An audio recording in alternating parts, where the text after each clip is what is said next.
नाज़रीन, इज़हाक न्यूज़ की रिपोर्टर हिना सदफ़ की तरफ से आप सबको बहुत बहुत सलाम। इस वक्त हम लोग एडवोकेट मिस्टर काशिफ अलेक्जेंडर के ऑफ़िस में मौजूद हैं और आज हम उनसे मुलाकात करेंगे और उनकी खिदमात के बारे में जानेंगे। आइए मिलते हैं उनसे और बातचीत करते हैं। तो सबसे पहले मिस्टर काशिफ, मैं आपको बहुत बहुत वेलकम कहती हूँ और थैंक यू सो मच आपका कि आपने इतने मसरूफ़ शेड्यूल में हमें टाइम दिया। इज़हाक न्यूज़ की टीम आए और आपसे इंटरव्यू ले और आपसे और नाज़रीन को बताएं कि किस तरह से आप खिदमात कर रहे हैं। तो सबसे पहले मैं आपसे ये पूछना चाहूँगी कि आप अपने बारे में बताएं कि आपको इस शोबे में आने का शौक़ किस तरह से पड़ा और आप कब से लॉ के शोबा से मुंसलिक हैं। सबसे पहले तो मैं आप लोगों को मुबारकबाद पेश करता हूँ, ख़ासकर पास्टर अनवर फजल को कि आइज़िक टीवी की कामयाबी के बाद अब उन्होंने बड़ा खूबसूरत एक अखबार जो है वो लॉन्च किया है और इसमें मुनीर भट्टी साहब और नदीम सलीम साहब और ख़ासकर पास्टर शौकत फजल को बहुत बहुत मुबारक हो कि उन्होंने एक एफ़र्ट किया है।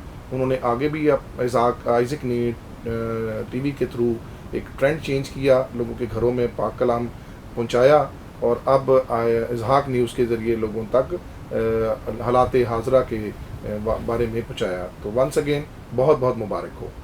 आपका जो क्वेश्चन है कि मैं कैसे आया और इसमें किस तरीके से मैंने इसको सिलेक्ट किया। लॉ का शोबा शुरू से ही मुझे फैसिनेट करता था। मैं जब मैंने ग्रेजुएशन की तो उसके बाद मैं अक्सर कचहरी के पास, हमारे घर के पास ही मॉडल टाउन कचहरी थी, तो वहाँ से गुजरते थे तो हमारे बहुत सारे क्रिश्चियन लॉयर जैसे अकबर मनवर दुरानी साहब, यूसुफ मसीह साहब और बहुत सारे दोस्त मौजूद होते थे।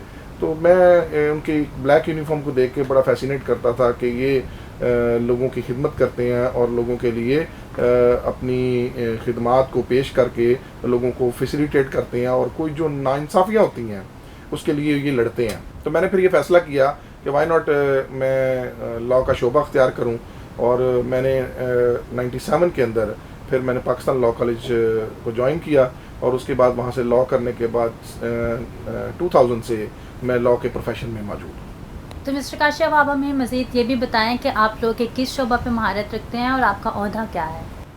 मैंने जब स्टार्ट किया था उस वक्त तो क्रिमिनल और सिविल दोनों ही शोबे ज्वाइन किए थे और दोनों में मैंने अपने सीनियर के थ्रू मैंने इसको सीखा। लेकिन बाद 4 से 5 साल के बाद मैंने अपना शोबा सिविल का अख्तियार कर लिया, जिसमें दीवानी, जिसको उर्दू में कहते हैं। तो दीवानी मुकदमात को ही ज़्यादा मैं प्रेफर करता हूँ, लेकिन साथ साथ ह्यूमन राइट के केसेस जो हैं वो भी काफ़ी ज़्यादा किए और उसमें हमारे बहुत से क्रिश्चियन लॉयर्स के साथ मेरी इंटरेक्शन रही। तो उस दौरान मैंने सिविल को ज़्यादा अडॉप्ट किया क्योंकि मुझे ये अट्रैक्ट करता था दीवानी मुकदमात, क्योंकि मेरी बैकग्राउंड एक गांव के एरिया से थे। तो आपको पता गांव के अंदर तो बहुत सारे झगड़े प्रॉपर्टी से रिलेटेड होते हैं। तो मैं हमेशा मेरी ये कोशिश होती थी कि मैं सिविल के मतलब ज़्यादा सीखूं और ख़ासकर custom, income tax, sale tax और ये चीज़ें जो है मुझे अट्रैक्ट करती थी। लेकिन साथ साथ मैंने क्रिमिनल के भी केसेस किए क्योंकि बहुत सारे फौजदारी मुकदमात हमारी कम्युनिटी के ऊपर बना दिए जाते थे नाजायज़ तौर पर। तो फिर उसकी वजह से भी मैं फौजदारी मुकदमात में भी इंटरेस्ट लेता गया। लेकिन फिर भी मेरी स्पेशलाइजेशन जो है वो दीवानी मुकदमात के रिलेटेड ही है। इस वक्त मैं क्रिश्चियन लॉयर एसोसिएशन का सदर हूँ। क्रिश्चियन लॉयर एसोसिएशन तमाम पाकिस्तानी क्रिश्चियन लॉयर्स की एक नुमाइंदा जमात है जो कि तकरीबन तमाम पाकिस्तान में क्रिश्चियन लॉयर्स हैं उनकी नुमाइंदगी करती है। जी, बहुत खूब कहा आपने। इसका मेरा अगला क्वेश्चन भी यही था कि क्रिश्चियन एसोसिएशन जो अपने वकला के लिए क्या काम कर रही है, तो आप इसके बारे में ज़रा थोड़ा सा एलेबरेट करें कि ये क्या काम कर रही है। क्रिश्चियन लॉयर एसोसिएशन 95-96 से ही एक्टिव है बहुत ज़्यादा। इसके पहले प्रेसिडेंट राजा नथानियल गिल साहब थे। इसका बुनियादी मकसद है हमारे क्रिश्चियन लॉयर्स की फलाह बहबूद के लिए काम करना और कोशिश करना कि पंजाब बार में बार एसोसिएशंस के अंदर उनके जो वहाँ पे बेनिफिट्स हैं उनको सेफ गार्ड करना और कोई भी ऐसा ह्यूमन राइट वायलेशन हो तो उसके लिए कम्युनिटी के साथ खड़े होना और उनको अपनी खिदमत पेश करना है। मौजूदा तौर पे क्रिश्चियन लॉयर एसोसिएशन काफ़ी देर के बाद एक्टिव हुई है। बीच में कुछ तनाज़ात थे लेकिन वो खुदावंद का शुक्र है कि वो हल हो गए। और अब हम लोग जो हैं वो क्रिश्चियन लॉयर्स के लिए, ख़ासकर मैं, मेरे जो मंशूर था उसमें मैं लोगों के, अपनी क्रिश्चियन कम्युनिटी, क्रिश्चियन लॉयर्स के लिए कोशिश कर रहा हूँ कि उनके बेनिफिट के लिए काम किया जाए और ख़ासकर क्रिश्चियन लॉ के ऊपर लोगों को फैसिलिटेट किया जाए, उनको इन्फॉर्म किया जाए। बिल्कुल सही कहा आपने। और मिस्टर काशिफ, मैं आपसे एक और सवाल करना चाहती हूँ कि मौजूदा कानून में डाइवोर्स की क्या हैसियत है? ये बड़ा एक अहम सवाल है।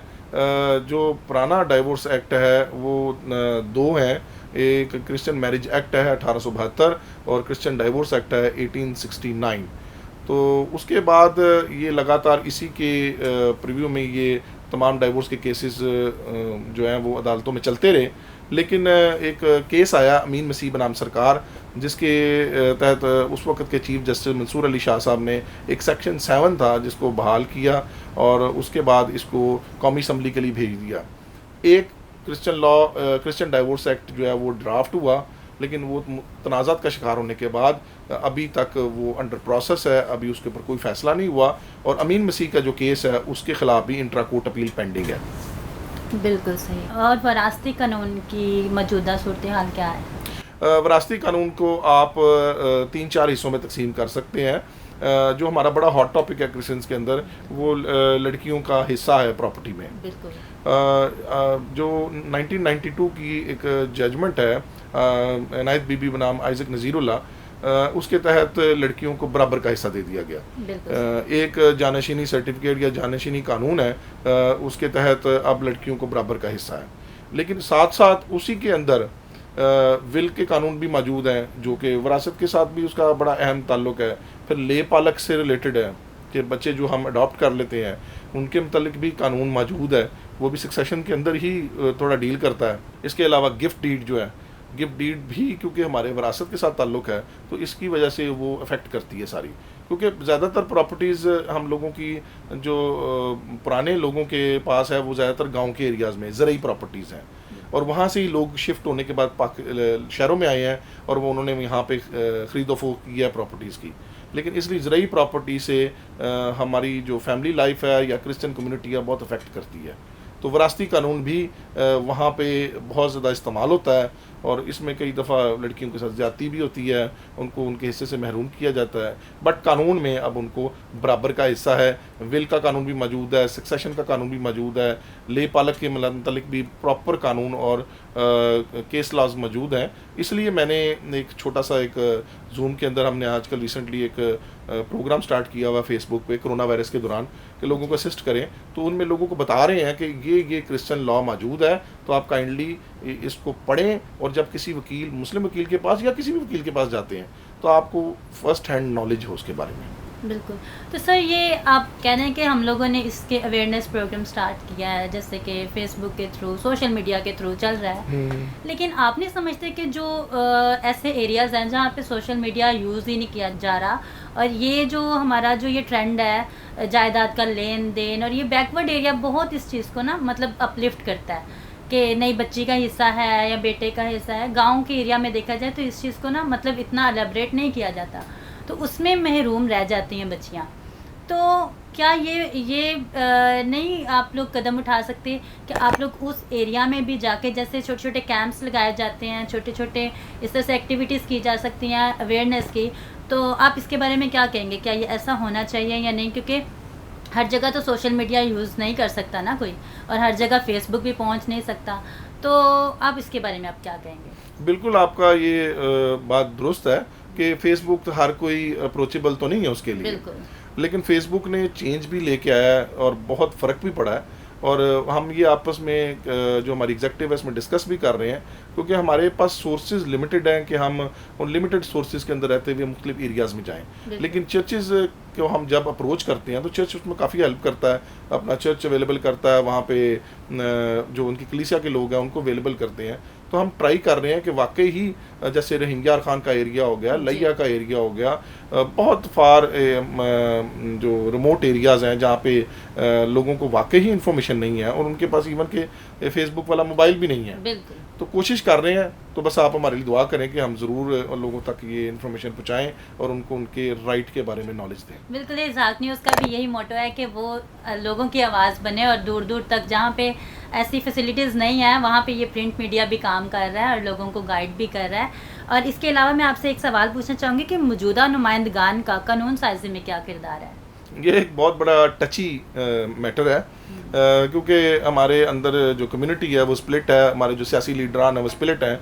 वो कुछ लोग कहते हैं कि सिलेक्शन होनी चाहिए, कुछ कहते हैं इलेक्शन होनी चाहिए। बिल्कुल। लेकिन जो मैं एज अ लॉयर होते हुए मैंने जो देखा है कि कोई इतनी ख़ास एफर्ट हमारे नुमाइंदगान ने नहीं की कानून साजी से रिलेटेड। एक कानून अगर डाइवोर्स के मतलब अगर इफेक्ट में आया था तो वो भी एक जजमेंट की वजह से आया था। और एक ही कानून मैंने अभी रिसेंटली देखा है, चैरिटीज़ बिल 2018, जो हमारे भाई वकील हैं और इस वक्त मेंबर पंजाब असम्बली है ताहिर खलील संधू साहब, उन्होंने ही वो बिल पेश किया। और इसके अलावा तो मेरी नॉलेज में कोई ऐसी चीज़ नहीं आई कि कोई ऐसा एक्ट आया हो जो कि अपना कौमी असम्बली से या पंजाब असम्बली से पास हुआ हो और जिसमें हमारे नुमाइंदगान ने कोई अहम किरदार अदा किया हो। जितने भी कवानीन अगर कोई चेंजिंग आई है या कोई अमेंडमेंट आई है तो वो आला अदलियात की डायरेक्शन के ऊपर आई है। इसलिए कोई मुझे अफसोस है और चाहिए तो है कि हमारे नुमाइंदगान कोई अहम किरदार अदा करें, वर्कशॉप्स बनाएं, लोगों के जो मसाइल हैं उनके मतलब जाके नॉलेज लें और उसके ऊपर लीगल जो उनका असल काम है कानून साजी करना। लेकिन वो ज़्यादातर नुमाइंदगा जो हैं वो फलाह बहबूद, सड़कें बनाना, नालियाँ बनाना, नौकरियाँ देना, उसकी तरफ ज़्यादा तवज्जो है। लेकिन कानून साजी अगर हो जाए तो हमारी सारी महरूमियाँ दूर हो जाती हैं। अच्छा, एक चीज़ देखी जाती है पार्लियामेंट में कि सिख भी है और क्रिश्चियंस भी हैं माइनॉरिटीज़ में, तो सिखों की बिल जल्दी जो होती है वो पूरी कर दी जाती है। तो आप नहीं समझते कि अगर जो हमारे नुमाइंदगान हैं वो इस चीज़ में पीछे हैं तो वो किस वजह से पीछे हैं? क्या ये लेक ऑफ यूनिटी है कि वो सारे मिलके नहीं चलते और फिर आगे बिल पास नहीं करवाते, या इसमें क्या कहाँ पे नेगेटिविटी है कि कोई उनकी बात क्यों नहीं सुनी जाती और वो सिर्फ ये सड़कें बनाने पे ही क्यों लगे हुए हैं? ये बात आपकी दुरुस्त है, 100% दुरुस्त है कि हमारी दूसरी जो मिनॉरिटीज़ हैं जैसे सिख हो गए, हिंदू हो गए, अहमदीज़ हो गए, वो बहुत एक्टिव हैं और अपने कानून साजी के अंदर वो बहुत ज़्यादा एक्टिवनेस का मुजाहरा कर रहे हैं और वो इस बात पे इत्फाक करते हैं। लेकिन हमारे नुमाइंदगान पिछले काफ़ी सालों से, कह लें कोई 10-20 सालों से कोई ऐसी कानून साजी मौजूद नहीं है जिसके मुतालिक मैं ये बताब पकड़ के कह सकूं कि ये जी इस मेंबर ने ये बिल पेश किया था और इस बिल की वजह से आज हमारी ज़िंदगी आसान हो गई हैं। तो माज़रत के साथ मुझे माफ़ कीजिएगा क्योंकि बहुत सारे नुमाइंदगान जो हैं वो कल को ही कहेंगे कि काशिफ साहब ने ऐसी बात कर दी, लेकिन हकीकत तो ऐसी ही है। हकीकत यही है कि हम लोग कहीं किसी एक पॉइंट पे इत्तेफाक नहीं करते। कहीं ना कहीं डिनोमिनेशंस को बीच में ले आते हैं, कहीं ना कहीं अप डाउन को बीच में ले आते हैं। तो क्या ऐसा करना चाहिए? करना तो नहीं चाहिए। मैं इसकी एक बड़ी मिसाल देता हूँ कि पीपल्स पार्टी की गवर्नमेंट थी फैसलाबाद से, मैं उनका नाम नहीं लूँगा, एक हमारे मिनॉरिटी के मेंबर थे, तो मैंने उनसे एक लॉ पॉइंट के ऊपर डिस्कशन की कि मैं उनको एक बिल ड्राफ्ट कर देता हूँ, तो काइंडली आप उसको करें। बड़े छोटा सा बिल था रिगार्डिंग मिनॉरिटी, उनकी विरासत के मतलब, तो उससे किसी को नुकसान भी नहीं था और ना किसी को एतराज़ था मुस्लिम कम्युनिटी से। तो उन्होंने आगे से जवाब दिया, बिल्कुल आप बिल दो, मैं इसको कैथलिक चर्च में भेजूंगा, मैं उसको चर्च पाकिस्तान के, मैं क्या इसका मतलब तो ये कभी भी नहीं होगा। बिल्कुल सही कहा। तो वो मैं ठीक है, चर्चिस से बिल्कुल राय लेनी चाहिए क्योंकि थियोलॉजी और उसके मुतालिक वही चर्चिस जो हैं वही इसके ऊपर स्पेशलाइज्ड लोग हैं, लेकिन इसमें काफ़ी टाइम ज़ाया होता है और उतनी देर में उसका मकसद ख़त्म हो जाता है। बिल्कुल सही कहा, और फिर हम लोग इसीलिए बहुत पीछे हैं। बिल्कुल। अच्छा, एक और क्वेश्चन करना चाहती हूँ आपसे कि क्रिश्चियन लॉज कौन कौन से हैं पाकिस्तान में जो इस वक्त मतलब राइज हैं, उसके बारे में थोड़ा सा आवाम को बताइएगा। क्रिश्चियन लॉ जो है वो इस वक्त बड़े मखसूस क्रिश्चियन लॉज मौजूद हैं जिनमें क्रिश्चियन डाइवोर्स एक्ट है और या सक्सेशन एक्ट मौजूद है। और यहाँ आप कह सकते हैं कि अब ये एक चैरिटेबल बिल है या रजिस्ट्रेशन ऑफ चर्चिज़ या रिलीजियस चैरिटेबल ऑर्गेनाइजेशंस हैं वही मौजूद हैं। और इसके अलावा कोई खातर खा कानून जो कि स्पेसिफिकली हमारे विरासत को, हमारे कवानीन को गवर्न करता हो, वो कोई हम किताब ऐसे पेश नहीं कर सकते कि जी ये हमारी तमाम कवानीन को गवर्न करता है। जैसे एक मिसाल है प्रीएम्पशन एक्ट 1991, इट्स टोटली एक इस्लामिक कॉन्सेप्ट है, बट जो लोग हैं वहाँ पे गांव में उसका इस्तेमाल करते हैं। प्रियम्पशन हक़ शुफ़ा से मुराद है कि साथ वाली ज़मीन वाला क्लेम करता है कि ये इस पे पहले मेरा हक़ है क्योंकि इसमें रास्ता गुजरता है या मेरा पानी उस रास्ते से गुजरता है। तो इसको भी डिफ़ाइन करने की ज़रूरत है कि preemption act either Christian properties के ऊपर लागू होती है कि नहीं, और अगर लागू होती है तो क्या अगर एक क्रिश्चियन और एक मुस्लिम में इसके मतलब डिस्प्यूट है तो वो कैसे हल होगा और वो किस लॉ के तहत वो गवर्न किया जाएगा। इसी तरीके से लैब पालक के मतलब पूरी एक जजमेंट तो मौजूद है, लेकिन उसके लिए एक प्रॉपर जो एनेक्टमेंट है वो मौजूद नहीं है। इस तरह मैं बहुत सारी मिसालें दे सकता हूँ कि जिसके लिए हम आज अफेक्ट कर रहे हैं और उसकी वजह से हम लोग नुकसान भी उठा रहे हैं। हमारी कॉन्स्टिट्यूशनल पोजीशन जो है वो बहुत उसको फ़र्क पड़ रहा है। हमारी माशरे के अंदर हमारी जो डेली आना जाना और डेली कानून की इनेक्टमेंट जो है और जिसके तहत हम अपनी लाइफ गुजार सकते हैं उसमें बहुत ज़्यादा नुकसानात का अंदेशा हो रहा है। और हम लोग फिर बाद में उन्हीं कवानीन की अदम मौजूदगी की वजह से बड़ा शोर मचाते हैं कि ह्यूमन राइट वायलेशन हो गई। लेकिन हमारे नुमाइंदगान और हमारे जो चीदा सियासी रहनुमा और मजहबी रहनुमा उनको बड़ी अशद ज़रूरत है कि वो बैठ के इस चीज़ के मतलब उसको डायग्नोस करें कि ये वायलेशन हुई कैसे है और कौन सा लॉ मौजूद नहीं है जिसकी वजह से ये वायलेशन हो रही है।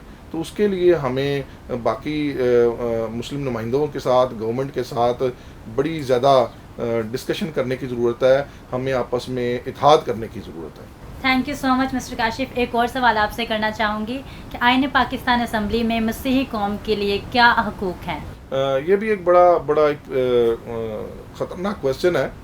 आईन पाकिस्तान में सेक्शंस तो मौजूद हैं, जैसे सेक्शन 36 है, 18 है, 17 है, यानी उसमें आपको अपने मज़हब की को प्रोफेस करने की आज़ादी है और हमें उसके अंदर मिनॉरिटीज़ को राइट मौजूद हैं। आर्टिकल 25 मौजूद है जिसके तहत हमें इक्वलिटी हासिल है, हम अपना मज़हब को लोगों में प्रोफेस कर सकते हैं। क्या प्रैक्टिकली मज़हब को हम प्रोफेस कर सकते हैं? और अगर करें तो फिर उसके फिर नुकसानात भी हैं। तो कॉन्स्टिट्यूशन है, ज़रूर है, राइट मौजूद है, बट उसकी वायलेशन भी बहुत ज़्यादा है और उसकी वायलेशन के लिए फिर हमें अदालतों की तरफ देखना पड़ता है। तो अदालतें हमें बहुत ज़्यादा रिलीफ देती भी हैं, लेकिन कई दफ़ा अदालतों की वजह से भी हमारे बहुत सारे राइट जो हैं इन्फ्रिंज हो जाते हैं, जिसकी वजह से मुख्तलिफ लोग जो हैं वो मुख्तलिफ राय रखते हैं। जैसे उसकी मिसाल मैं देता हूँ कि अभी भी हमारे गाँव के अंदर ये लोग कहते हैं कि जी लड़कियों को हिस्सा नहीं मिलना चाहिए, बाइबल जो है ना वो हिस्सा नहीं देती, जबकि जो ह्यूमन राइट एक्टिविस्ट हैं और वुमेन राइट एक्टिविस्ट हैं वो ये कहते हैं बिल्कुल ठीक है, मिलना चाहिए, तमाम दुनिया में मिल रहा है। तो इस राय को एक करने के लिए हमें आपस में डिस्कशन की ज़रूरत है और मुत्फिक होने की बड़ी ज़रूरत है। Thank you so much mister Kashif. एक और क्वेश्चन लास्ट है, आप मसीही कौम को क्या पैगाम देना चाहेंगे? बड़ा एक अहम और टची मामला है। मसीही कौम को तो बहुत सारी चीज़ों में इत्फाक करने की ज़रूरत है। आज हमारा जो बुनियादी कानून है डाइवोर्स, उस पर भी हम आपस में स्प्लिट हैं और आज हम अपने विरासत के कवानीन पे स्प्लिट हैं। आज हम अपने नुमाइंदगान की चीज़ों के लिए भी नुमाइंदगान सिलेक्टेड होने चाहिए, इलेक्टेड होने चाहिए, उस पर भी स्लिप्ट हैं, यानी आपस में तकसीम है उसमें। तो ज़रूरी है कि हमारे मजहबी रहनुमा भी इसमें बड़ा अहम किरदार अदा करें और हमारी आजकल कम्युनिटी जो फेसबुक पे है तो वो भी किरदार अदा करे। लेकिन एक रिक्वेस्ट और भी है बहुत अहम कि फेसबुक में हम बेजा वीडियोस डालते हैं और वो बहुत सारी चीज़ों की ऐसी इन्फॉर्मेशन पास कर देते हैं जो कि ओरिजिनल नहीं होती और लोगों में मुख्तलिफ मनफी राय कायम करते हैं। तो इसलिए मेरी रिक्वेस्ट है तमाम फेसबुक के लोगों और सोशल मीडिया के कि वो हमारे जेन्युइन मसाइल जो हैं उसको ज़रूर इस मीडिया में शेयर करें और एक रायामा पैदा करें। तो उसके लिए हमें इत्फाक करने की ज़रूरत है, हमें मसीही कौम बनकर सोचने की ज़रूरत है। तो मैं तो बार बार एक ही बात कहूँगा कि हम हर एक बंदे पे बड़ी अहम जिम्मेदारी है कि हम अपनी कौम के लिए काम करें। जिसको भी जो तोड़ा मिला हुआ है खुदावंद की तरफ से, उसके लिए ज़रूरी है कि वो अपनी कम्युनिटी को डेवलप करे और उसको जिस तरह दूसरी कम्युनिटीज़ अपनी कम्युनिटीज़ को डेवलप कर रहे हैं और उसमें एफर्ट कर रहे हैं, हमें भी ये करने की बहुत अशद ज़रूरत है। Thank you. बहुत शुक्रिया मिस्टर काशिफ, आपने बहुत ही अच्छी बात की है कि जो तोड़ा जिसको खुदा ने दिया है हमें उसमें अपने आप को डेवलप करने की ज़रूरत है। और आज हमारा मेन पॉइंट भी यही है कि हम यूनिटी में रहें और दूसरों के लिए हम लोग दुख का बायस नहीं बल्कि बरकत का बायस बरकत का बने। And once again thank you so much, बहुत अच्छा लगा। आई होप कि नाजरीन ने भी इन बातों से बहुत कुछ सीखा होगा। और इसी के साथ आप हमें इजाज़त दीजिए। Thank you so much. Once again जी, थैंक यू जी, बहुत बहुत। और इज़ाक न्यूज़ का वंस अगेन बहुत बहुत मुबारक हो और उनका बहुत बहुत शुक्रिया। थैंक यू सो मच जी। तो नाज़रीन, आपने एडवोकेट काशिफ अलेक्जेंडर की बात को सुना कि किस तरह से उन्होंने हर एक चीज़ को बताया है कि हमारे माशरे में मसीही कौम को किस चीज़ की ज़रूरत है। आज हमें भी इस चीज़ के बारे में सोचने की ज़रूरत है कि क्या हम यूनाइटेड हैं, क्या हमें इन लॉज के बारे में पता है, या हम सिर्फ एक दूसरे की बात को सुन के तनकीद का ही निशाना बना सकते हैं। तो आइए आज हमें इस बात पर गौर करने की ज़रूरत है। जिस तरह एडवोकेट साहब ने कहा कि आपको दूसरों की आवाज़ को भी जो है अपलिफ्ट करना है, दूसरों तक भी इस पैगाम को पहुंचाना है। अगर आपको किसी लॉ के बारे में पता है तो आप भी उन्हें बताएं, गाइड करें। ये काम सिर्फ पुलिस का नहीं है, सिर्फ ये वकला का नहीं है कि वो एक किताब में लिख देंगे तो ही हमने इस बात को मानना है, बल्कि हर उस शहरी का ये हक़ है कि अगर उसको किसी बात का भी पता है तो वो किसी दूसरे को अच्छे से गाइड कर सके, ताकि हम अगर खुश हैं तो कोई दूसरा भी हमारी वजह से खुश हो सके। इसी के साथ इज़हाक न्यूज़ की रिपोर्टर हिना सदफ को और कैमरामैन विक्रम अकरम को इजाज़त दीजिए। फिर मिलेंगे नई शख्सियत के साथ। पाकिस्तान जिंदाबाद।